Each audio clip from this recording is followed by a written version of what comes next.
Now, let us come to this very unique word, which we have been discussing and which we have always been hearing a lot in the newspapers and in the articles. The idea of good governance. So what exactly is good governance? Good governance as a concept is premised on the idea, the concept of happiness. An environment which allows everyone to lead a more fulfilling, a healthy, a productive and an innovative life. A fulfilling, a healthy, a productive and innovative life. That is what is good governance. UN says that good governance is where you have human development as well as democracy. That's good governance as per United Nations. Second ARC says that there are three important aspects of good governance. First things first, they say transparency. A system of government which runs on transparency. There should be accountability. And lastly, there should be responsiveness of the administration towards the needs of people. Responsiveness of the administration. So basically, you can also define good governance by seeing that it is referred as an effective and efficient process of decision making. An effective, efficient process of decision making and the process by which decisions are implemented or not implemented, actions or inactions, keeping the amelioration means betterment, keeping the amelioration of citizens as the topmost priority. So basically, good governance is measuring how public institutions conduct public affairs and manage public resources. It is a model to measure ineffective economic and political bodies versus effective economic and political bodies. This is what is good governance. If the political and economic bodies in a country are effective, it's good governance. If it is ineffective, it is bad governance. Now, just on a side note, since we are discussing good governance, we have been celebrating Good Governance Day in our country. And this Good Governance Day is being celebrated since 2015, the date of birth of former PM of India, Shri Atal Bihari Vajpayee. That was 25th of December. His date of birth is when we celebrate Good Governance Day. Now, just to also add a very important aspect to good governance. Whenever you have any question, any concern with respect to good governance, if you are asked to list out the characteristics of good governance, there are 8 extremely important characteristics. Please make sure you remember each and every of these 8 characteristics. So, what are these? Number 1, most important, it should be participatory. Participative governance. People should be allowed to participate, allowing everybody to participate in the decision making. It should be consensus oriented. It should be accountable, transparent, responsive. It should be effective and efficient, equitable and inclusive. And of course, there should be rule of law, meaning nobody should be above law. All manner of people are equal in the eyes of ordinary courts of law, under ordinary laws. Law should be the king of all the kings. Apart from it, people also say that good governance also means things like social justice, meaning not to each according to his deed, but also according to his need. The idea of social justice. This idea is also enshrined under the Fundamental Rights Part 3. So, as I said, not to each according to just his deed, but also according to one's need, one's requirement. Good governance is a place where you have more space for community-based organizations, the idea of social capital, the idea of people coming together. So if there is a lot of space for community-based organizations, then we'll ensure that effective policies are made for the betterment of people. And the very famous acronym SMART. Good governance is smart government. What is SMART? Simple, moral, accountable, responsive, and transparent. I'll repeat. Simple, moral, accountable, responsive, and transparent. This is yet another way in which you can define good governance. Then, governance should also ensure sustainable development. It should be a socially responsible market economy.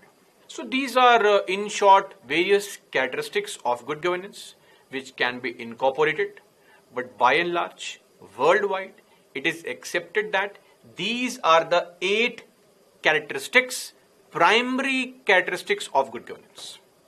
Now, just on this very short note, since we are also discussing good governance, let's try to understand the idea of democracy and good governance. We all know that democracy is by far the best form of government. As far as the current situation is concerned, the best possible form of government that we have anywhere on this planet. There is no better alternative. Despite all its shortcomings, despite the, democracy is the best. There is no alternative. So how does democracy contradict, or does it contradict good governance? Mind you, I am saying, is there any situation wherein democracy may possibly contradict good governance? Now, what is democracy? For the people, of the people, by the people. Frequent elections, regular elections.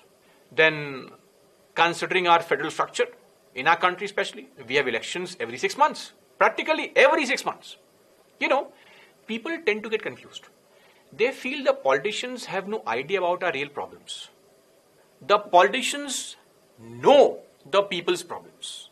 But election cycles, these electoral cycles are what create a problem. Election cycles make the thinking of political class myopic. They focus only on short-term goals. They don't go for big-ticket reforms because it will take time. Big-ticket reforms will take somewhere close to 15 to 20 years. And why is this so? Large-scale changes require an overhaul of the system. You, on the other hand, have to satisfy the eagerness of the voter in the next elections. Let's say you want to improve the situation of judiciary. You want to lower the pendency of cases in the judiciary. For that, don't you think large-scale reforms are required? You can't do that overnight. You will need a large list of reforms.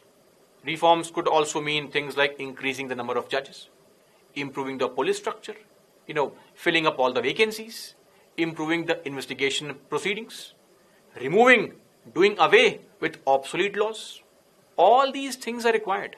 You need to make the environment, the infrastructure, especially at the lower judiciary, more conducive so that cases are solved quickly. Now, all these things will take time. It cannot happen within 5 years. But let's say you, before elections, go to the people and say, sir, guys, we have what we have done, in front of you are these changes. You won't see all these changes now. There is no visible manifestation of these changes, of these reforms. But after 15 years, you will see these huge changes. People will have no interest in that. People will not be able to accept this. They would want immediate action. They'll say, this is making a fool of us. They'll take it personally. He thinks 15 years. No. I want immediate changes. That is what is the opinion of people. And good governance demands long-term perspective. Democracy, I repeat, democracy operates on short-term electoral cycles, which will always create a situation wherein the party will have to go to the people and then either lie on their face, right? Go with some kind of agenda or false promises. And then people are happy because they want quick results. The moment you start studying, the moment you start preparing for UPSC, after reading a topic, you immediately attempt a mains question and you feel you should be able to solve it. If you're not, you go crazy. How can this happen? I just devoted 10 to 15 minutes of my life to studying this topic. I should immediately become an IAS officer. People want immediate gratification. Nobody wants to wait. A lot of patience is required, to prepare for the examination. Lot of patience is required to slowly improve yourself. Similarly, a lot of time is required to improve the structure of administration in this country, which is in shambles. It would require more time to prove in front of people that you are on the right track. So, on the face of it, don't you think this is a huge contradiction? Good governance wants the people, good governance wants the government to think long term. Think along the lines wherein deep-rooted problems are eradicated. This entire structure needs an overhaul, and that will happen slowly. Big ticket reforms, slowly and steadily, each and every department, each and every ministry will have to be brought up to the task. That requires time. Democracy, quick results. But then, does it imply that despite this fact, good governance demands long-term perspective, democracy short-term perspective? Is democracy bad? Are we saying that monarchy is better? Is monarchy really better as far as providing good governance is concerned? No, not at all. See, monarchy and good governance are strangely correlated. Monarchy providing good governance will depend on the personality of the ruler. And if it's, say Akbar, it will be pretty decent. If it's Aurangzeb, what do? How do we remove the person? So, even though you may feel that democracy in the short term is counterproductive to good governance, but democracy allows, number one, peaceful ouster, removal of non-performing or incompetent governments. Number two, regular questioning of the government, keeping it on its toes, always accountable. Number three, sustained pressure, and the government has to perform constantly.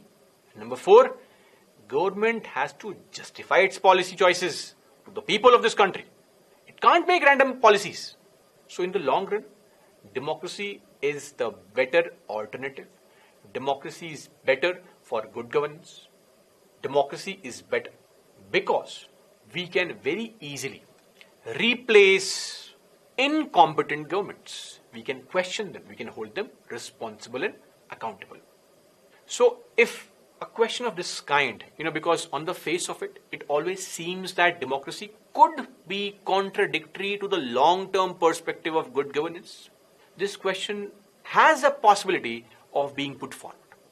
So this always comes in a mind. If you think and if you delve deeper into understanding good governance, you'll know that democracy is not really against good governance. In fact, democracy is the best possible form of government, and it is through this democracy, through regular questioning, through regular accountability, that we may force the governments into providing good governance. So that is also a very important discussion on democracy versus good governance. Now let's try to understand this very interesting phrase called minimum government, maximum governance. First of all, this is just a slogan. It is not a technical concept per se. When I say minimum government and I mean less bureaucracy, I mean to say when you are following the rules are meant for people at the center. People are not meant for the rules. The very classic example of Munna Bhai, that Munna Bhai had gone to the doctor and he was first asked to sign on the form. Only then would the patient be allowed. That's excessive conformity to rules and regulations. That is not how things should function. This is what is minimum government. Minimizing the excessive crazy conformity to rules, minimizing the excessive interference of bureaucracy. Now, along with it, maximum governance means whatever bureaucracy you have should be better bureaucracy. It should be more suited to the needs of people, responsive to the needs of people. So this is, in short, the idea behind minimum government, maximum governance. Now, through various articles, magazines, through ministers' statements, through government's stand, we have come to jot down certain features of minimum government, maximum governance. So what are these aspects? So first things first, reducing discretionary powers. When I say reduce discretionary powers, what I mean is controlling, curbing, reducing the arbitrary exercise of powers of the IAS officers, of the IPS officers, of the IRS officers, so on and so forth. Curbing the excessive use of powers by the government officials at their discretion. You know, when the IRS officers go and start raiding bungalows and places randomly at the behest of the government, that is what is using discretionary powers. We have to reduce it.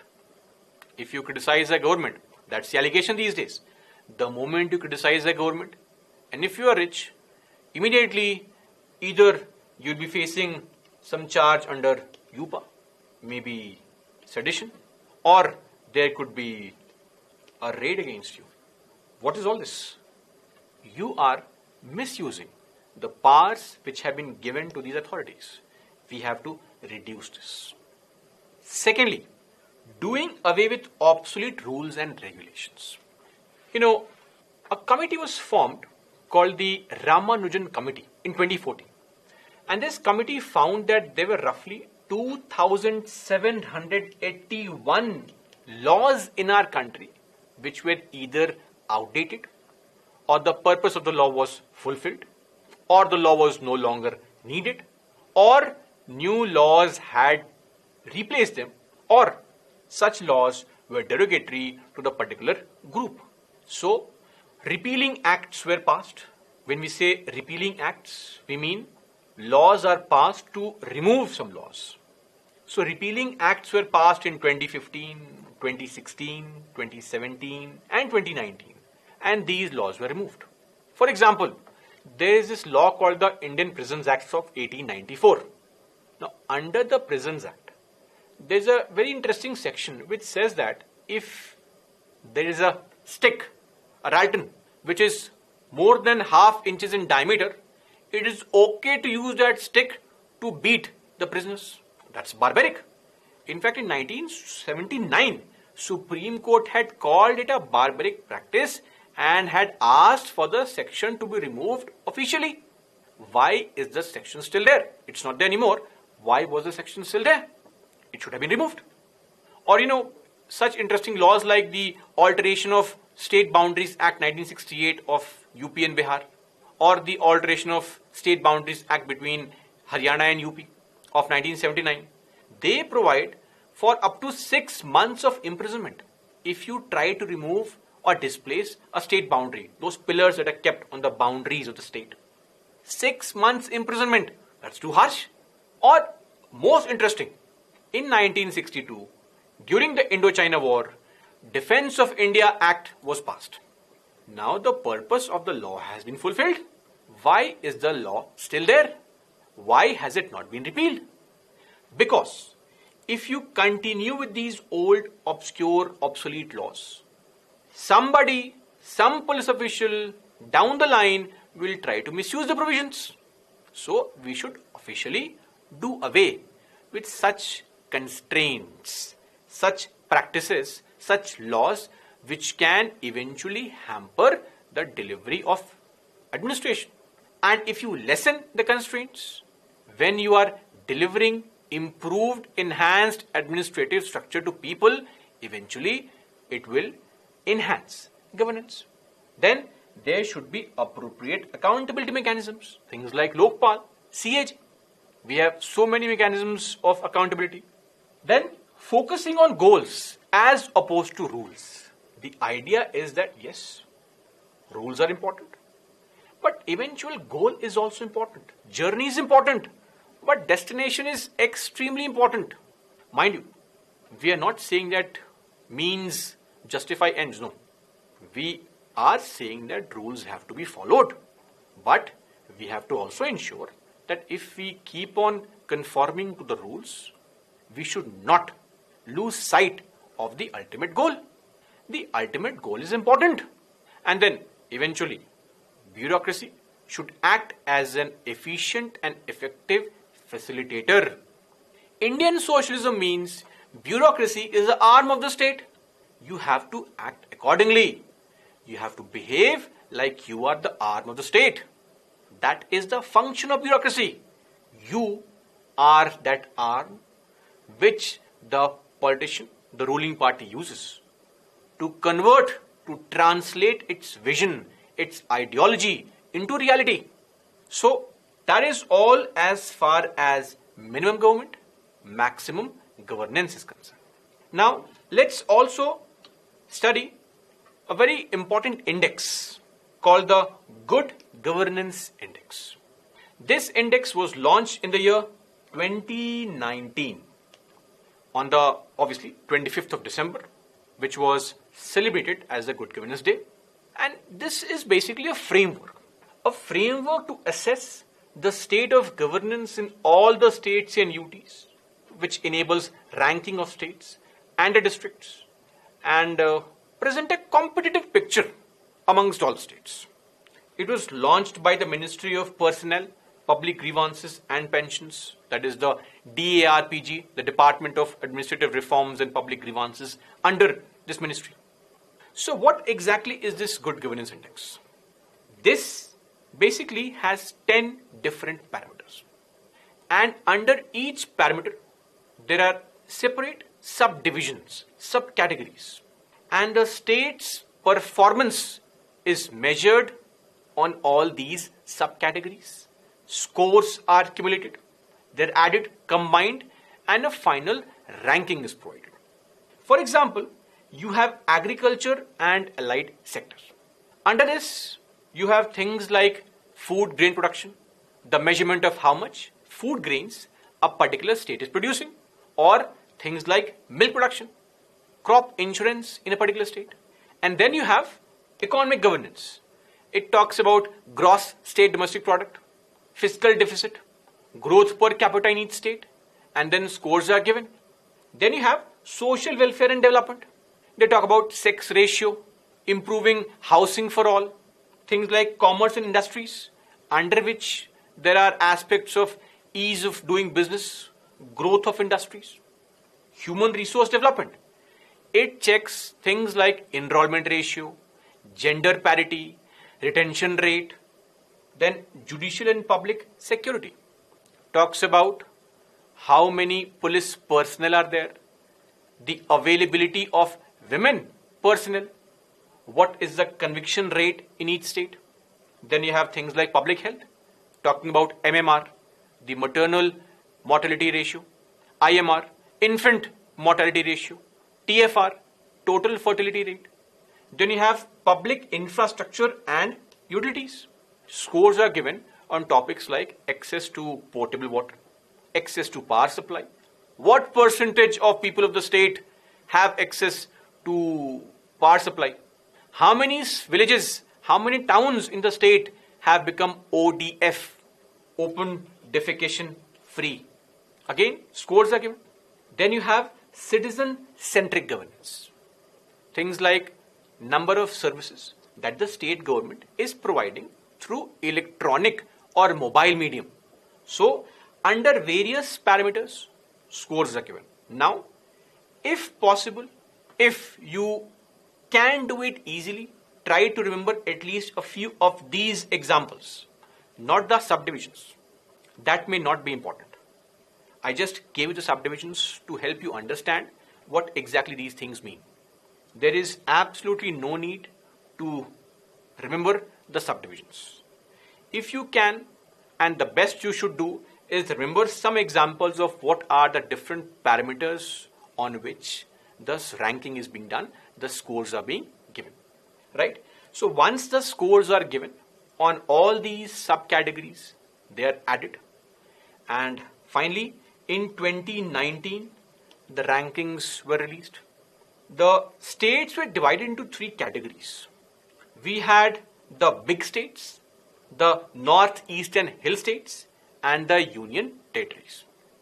Now coming to the rankings, as far as the big states were concerned, Tamil Nadu was the topper, followed by states like Maharashtra, Karnataka, and Andhra Pradesh. In the northeastern states, Himachal Pradesh was the topper, followed by Tripura, Mizoram, and Sikkim. And amongst the UTs, Puducherry was the best, followed by UTs like Chandigarh and Delhi. And Ladakh was the worst performing UT. Similarly, the worst performing states or the worst performing states in this category, the northeast and hill states, were states like Nagaland, Meghalaya, Manipur, Jammu and Kashmir. And as far as big states were concerned, there were states like Jharkhand, Bihar, UP, Goa, etc. So this is all as far as the good governance index is concerned. Now, just to end our discussion, there was this Chandler Good Government Index which was released by one Chandler Institute of Governance in April 2021. This institute is basically a not-for-profit organization based in Singapore, and it classifies 104 countries in terms of government capabilities and outcomes. Finland is ranked first, followed by countries like Switzerland, Singapore, Netherlands, Denmark. Those are the usual suspects, the Western countries, the Nordic countries, especially the European countries. Then, countries like UK, USA, they're at 18. Our neighbors, Pakistan, are ranked 90. The worst performing countries are countries like Venezuela, countries like Niger, and Zimbabwe. Now, India's ranking is 49. China's is pretty close. China's rank is 41. So you may incorporate this in your answers about India's good governance index or how India ranks alongside other countries in the world. This is what is Chandler Good Government Index. Basically, this has a lot of pillars. They talk about leadership and foresight, measuring corruption, adaptability, innovation, ethical leadership, things like that. Then they also measure how robust the laws are, how robust the policies are, rule of law in the country, quality of judiciary in the country. Then they talk about the quality of bureaucracy in the country, how much of government debt is there in the country, risk premiums, spending efficiency of the government, things like property rights, logistic competence, stable business regulations, international trade, international democracy, diplomacy, nation brand, and other metrics like education, health, personal safety, income inequality, social mobility, gender gap, non-discrimination. So all these aspects are measured, and finally they've arrived at this Chandler Good Government Index.